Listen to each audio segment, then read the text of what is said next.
大家好，我是何仙姑，对内呢是4个孩子的妈妈，同时也是一名有着10年从业经验的中医育儿师。我的孩子从小呢就由我来调理，他们的体质也是相当出色，很少出现生病的情况，家里人也是很少为他们操心。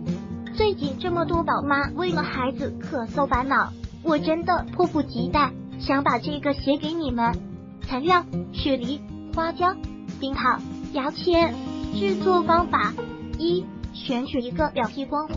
颜色淡黄的雪梨，在梨子顶1/5处切开，把里面的核挖去，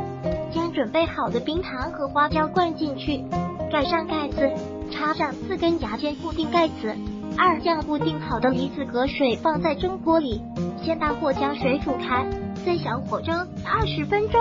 3、蒸好以后的梨软软甜甜的，没有花椒的味道，但是存在花椒的香味，多数宝宝都爱吃。我家宝宝咳嗽的时候吃了1个就不会了，后来接连2天，每天1个，这半年都没再咳嗽过。我有这么多小妙招，是因为我妈妈是一位退休的中外爱，所以我和我弟弟从小就被我妈妈照顾的身体倍好。现在我妈也把当年我吃过的好东西都告诉我，我也希望更多的宝妈们知道，我从事中医10几年，其他不敢夸张，像风寒咳嗽冰糖大散水，风热咳嗽枇杷叶冰糖水拉肚子，焦米汤慢性胃炎，白胡椒炖猪肚脚气，黄豆水泡脚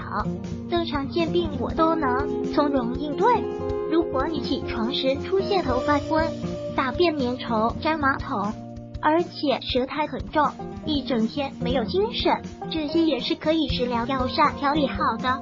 材料简单，绿色健康。如果你不能辨别自己的症状，或者也想要用健康的方法调理身体健康状况，也可以把你现在的具体症状和我说，就可根据你的具体情况说方子。